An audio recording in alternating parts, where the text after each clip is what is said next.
Welcome to the Driven to Succeed Real Estate Podcast. I'm your host, Brandon Olson. And today I have a special guest in Amber Hartman from Engle Volkers downtown. Yep. And Amber, welcome to the show. Thank you for having me. How long have you been with it? Engle Volkers now? A little over 7 years with them.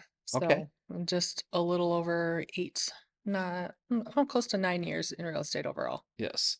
So, you know, we've helped a few clients in the past together, and that's why I invited you on the show. And I was excited to have you on. And I know what a good job you've done for your clients. And and we were just talking about this. It's just like one of your favorite things is, Helping people. yeah, Yeah. No, I've always liked real estate. My parents used to bring us to open houses on the weekends when growing up. We never moved. So just teased you. yeah, Okay, geez, go. for like I think my dad was in the house for like 26 years. We Yeah. never moved. So this just kind of seemed like a natural thing once I got out of corporate America. I did that for several years. And like, this is not for me. I very much like to help people, but also do my own thing. Very independent. So yeah, and looking at houses has always been fun. So now here I am. And then on top of it, you went to work for Engle Volkers, who provide that white glove treatment. Yeah.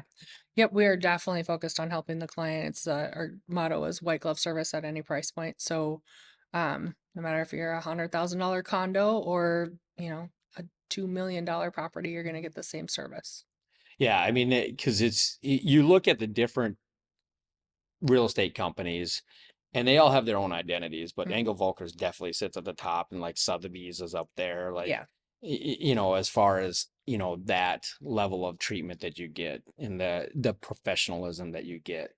Um, and so forth. So that's really awesome. And again, the clients that we've worked with together, they just love you, right? And they refer you to yeah, their friends, and that's what I love about being 8, 9 years in this, well, 9 years in this business myself, mhm, is that the now it's all word of mouth, right? yeah, It's all referral. I don't, I still right now the last couple of years have been tough, so I do have to hit the phones a little bit harder. yeah, yeah. That's a little different than it was a few years ago, for sure. Yes. Yeah, I mean, most of my clients are either friends, family, past clients via referrals.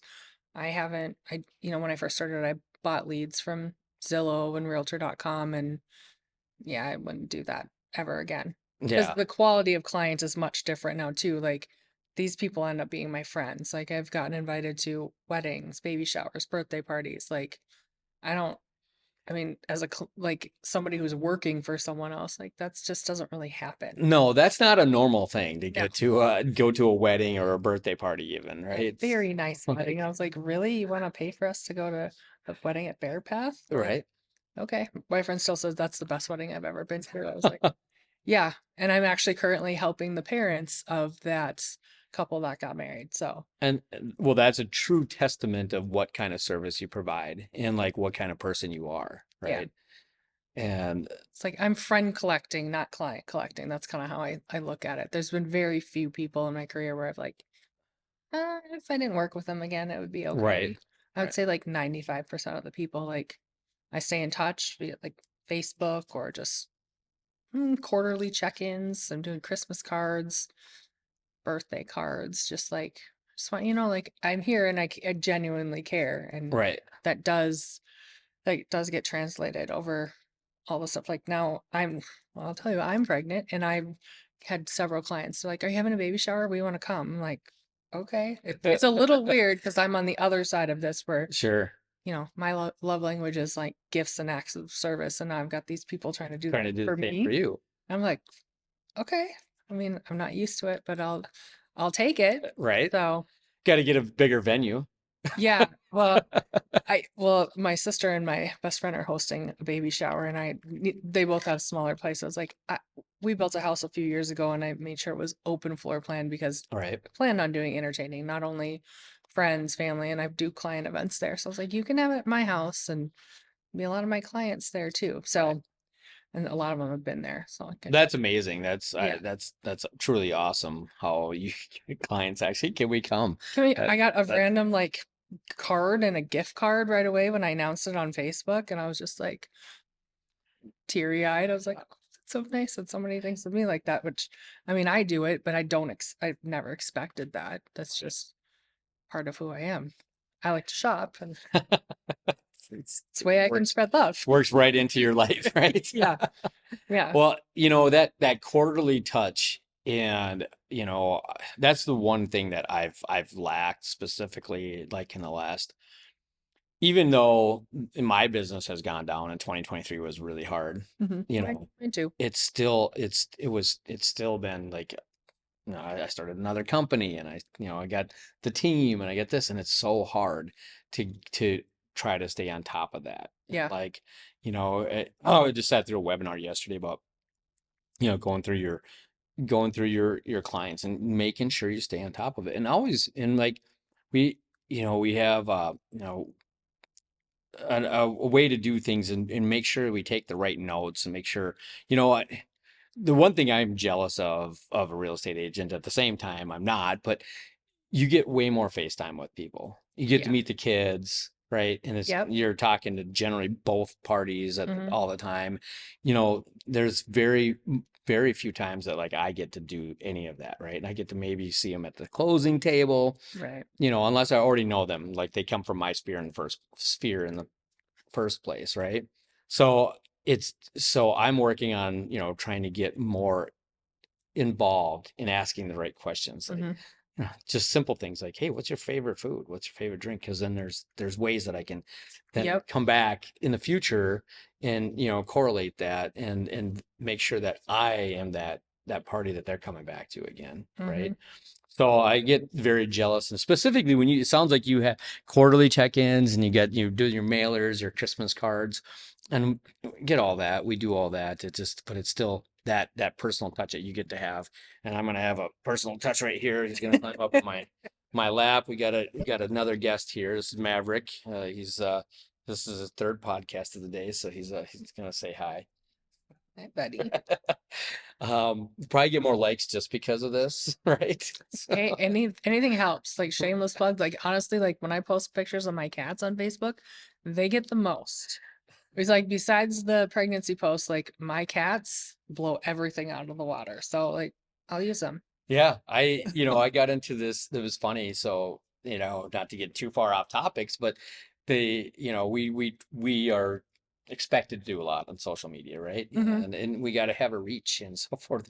And I get more off of him for sure. Yep. But then I started doing the container homes and the black Yep. homes, and I think you've Which you've I was noticed. like, which I love black combs. Like we have a white house, and then everyone copied me the white with the black, and I was like, if we get some storm, I want black. Changing it. I go, I dare any of my neighbors to Did you copy my house then. right? I was like, they're like, you'd really do that? I'm like, yeah, look at how cool these houses look. I mean, Yeah, I do cedar accents, but I'm yeah, like, yeah, yeah, I'll go like dark gray or black. yeah. Like, I dare you. I started liking those, but then I got the most traction out of everything. Then I got to come back and say, hey, I'm in a mortgage, so if you need to put it right. Yeah, yeah, But it this, because I do feel like it does get a little bit stale. And granted, I have so many friends on social media that are in the business, so I see everybody else's, and yeah, probably not what everybody else sees at the same time. But I'm yeah, like, "Oh, I don't want to copy the same thing that they're saying, or whatever. But we still got to get the messaging out there, and I'm all about education, and I think right now educating our buyers is yeah. the biggest concern, because I don't know about you, but my number one thing is that interest rate's too high, Yeah. right? It's like, well, let's look at historically, but okay, I get in this short time frame. It's high. Yeah. Yeah. Like I literally have a bunch of statistics right here just showing, you know, besides the last like 16 years, that 7% rate was way not out of the question. You Right. know, that was kind of an average, Yeah. right? But another agent had brought this up. He's like, just think of the first time home buyers in their generation right now. hmm They come up with, you know, a housing crash, right? Maybe their Yeah. parents lost their home, hmm right? Or they knew people that lost their home.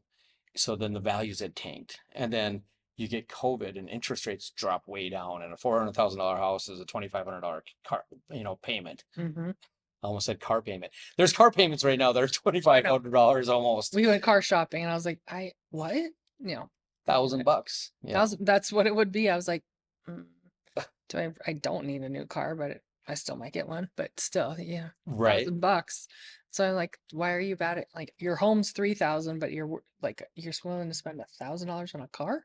right. That's gonna depreciate.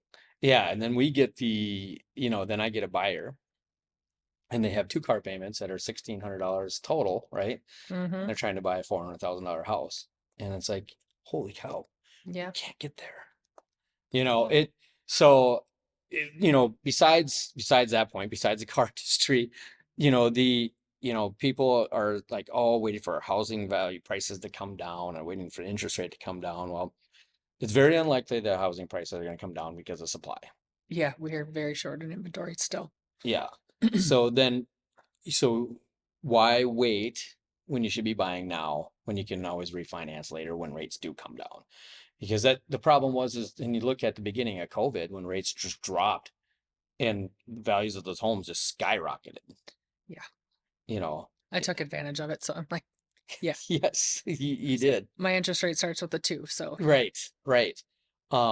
And right now, if we go just simply from 7 to like 6 point or not 5.99, it's just gonna drive 5 million more buyers into the industry or into home shopping, and the price of the homes that when we're in such a short supply as well is gonna go up. I was on a webinar yesterday. We talked about a strike rate. And Okay. this is where I got with it's really talking with our clients now. If rate is that big a thing, is like, okay, if it's just simply rate, which I still bring it back to the payment. Like, Yeah. can you afford this payment or not? Hmm. Because if you can't afford this payment, then we shouldn't be buying. But if you can afford this payment, that payment's likely to go up. I mean, if you're talking if rates drop a whole point and that same $400,000 house is now 435, you're going to be paying more than what the interest rate was today. Yeah. Okay, that's because it's $35,000 more, Yeah. period, right?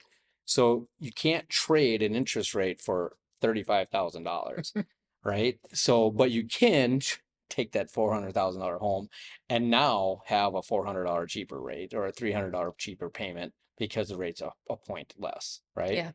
So, and I think that's where, is making sure that people understand that it's unlikely that we have a big drop in values on homes because it's just the population growth, the limited supply, and it's completely different than 2008. Yeah. The 2008, there was 4 times the homes on the market when the market crashed. There was a 3.5 month supply and it went to 6. Hmm. What's going to happen? Values are going to come down dramatically, Yeah. right? And on top of it, people were losing jobs and this and that and the other. So that just really killed everything. So outside of having something major happen, right, that would cause that, it's just making sure that the people are understanding that the best time to buy a home is not tomorrow, ever. No, not usually. Very few instances in history has tomorrow been a better time to buy. Right. So, with that being said, that's where I feel like that's why we're trying to really get the messaging out there that it's not everything you see on TV or hear. Like, I love the talking heads on some of these business channels, and specifically, like you get some of these people and they're talking about like the GDP growth yesterday. I'm like, well, there's a lot of reasons that the GDP is where it's at, and it's not because we're producing all this extra goods right now Right. for people to buy, right? It's a lot of this is going overseas to wars, right? And that's it. Yeah. So now that's going to affect our interest rate, right? Instead of getting a rate cut this year to help people, right? So not to get too far off the subject and go one way with that, but I do think over the next couple of years we're going to get some relief from the interest rate side. Yeah. And then that's when you can now take advantage of that. Because once it gets back into the fives, I really think the fives are when we start seeing fives, I think that's just going to flood people coming in. Mm-hmm. You're going to get more homes coming on, of course, because they're like, oh, I can trade my 2% interest rate in, or Yeah. 2.75 or 3.5 or whatever they had in to move up Mm-hmm. because they do need a bigger home for their family, or they do want to make the move to a new area, whatever it is. You're going to Right. see that, but the limited supply of building supply is still, they still can't catch up. No, and that nothing's affordable. Like they're not building homes for first-time home buyers. I mean, Right. you're hard pressed to find anything like a single family home. I mean, the 400 mark is pretty much, unless you're far out, that's not realistic. 500. Even some of the townhomes I've been showing, like new construction townhomes are $400,000. Right. And then you have an HOA and all this stuff. So it's like it's not it's not for somebody who's just coming into the market for sure. Right. And, the other thing is making sure that, like you still are building wealth. I mean, Yeah. if you buy a home today, 10 years from now, is it going to matter if you bought it for 400 or if you bought it for, whatever it is? Because 10 years from today, I think the drastic value increase. And that's why the land grab is so big. Like people that Yeah. have money are buying as much land as possible, Mm-hmm. right? Because it's not an unlimited resource. It's Correct. That's one thing we cannot make more of. correct. Correct. So you also like to do events throughout the Mhm. year. Yeah. And I know this year might be a little bit less than normal, but Summer events are probably not happening this year just because July 3rd is my due date. But typically we do like the Saints game and a tailgate party in June or July, which I'm really bummed to miss, but it is what it is this you're year. right. It's like it was gonna be a gamble, and we just decided like we're not gonna chance it. Um, but like this fall, I'm definitely gonna do I do like a pick a pumpkin at a pumpkin patch out in Anoka County Farms. Invite my clients, some friends, Sphere. They come and like I buy them tickets for the rides and stuff that they have at the little pumpkin patch, and they get to pick a pumpkin and I hand out candy. And That's then awesome. do a trunk or treat event where we get to dress up. Like this last year, my boyfriend and I were Ken and Barbie, and so everything was pink. I did the whole like cardboard. I made a cardboard house. It was pink. It was like borrowed some Barbies from my niece. It was like if Barbie can find her dream home, like so can you, and like and I can help. So it was cute. Nice. Like these little girls came up. They're like, "Hi, Barbie." And it's like, no, it's really we really went for it with the pink. And my boyfriend's tall, tan, blonde, so he definitely fit the He put Ken the, part. oh, that's awesome. Yeah, so he still wears his pink suit and he gets Nice. compliments on it all the time. So Right? yeah, I was like, that was fun. So we'd have to figure out another house theme for this year. So, Sure. but I think I've got something coming or working. So Nice. yeah, and then we do as a company, we do for our past clients, we have a pie day. So the day before Thanksgiving, we allow them to order a pie, apple, pecan, or pumpkin, and then we pay for it and they come and pick it up and we get to say hi and you know, it's like enjoy some pie. I always Nice. buy one of each for myself. Right? Oh God, I Um, love pie. yeah, yeah, there's a lot of stuff that's just one way where I'm saying in front of my clients, but I also really like my clients. Yeah. Like some fun things for us to do. In years past, we've done a fall soiree, which is a little fancy party. That one's still a little up in the air for the fall, but the last couple of years we've had at the Fillmore, a live band. Last year our theme was Studio 54, so lots of disco, lots of sequins and lots of guys with leisure suits and, shirts down unbuttoned to here. A lot of fun. Just things to do to like interact. Like I said, like I am become friends with a lot of my clients and this is just, hey, just come hang out. Like a lot of times I'll say hi and they go get food, they go dance, and that's all they need to do. It's just Well, here. that sounds, I mean, that sounds great. I think, the biggest thing that I've seen with you is just that connection. Hmm. And when you're a buyer or you're a seller and you can have that connection with your real estate partner and become friends like that, that's amazing. Um, that yeah, I think that truly shows your character. Hmm. Amber, I appreciate you coming in today, being on the show. I'm looking forward to your success in the future and congratulations on Thank you. your pregnancy and um, looking forward to those baby pictures. Yeah, I was like, I'm not a big selfie person, but there's gonna, I mean, like my cats are gonna probably take a back seat to baby pictures for a while. Yeah. All right. Well, thank you very much Thank you for having me. for all of our guests. Thank you. Like and subscribe. Please reach out to Amber if you have any questions on selling or buying.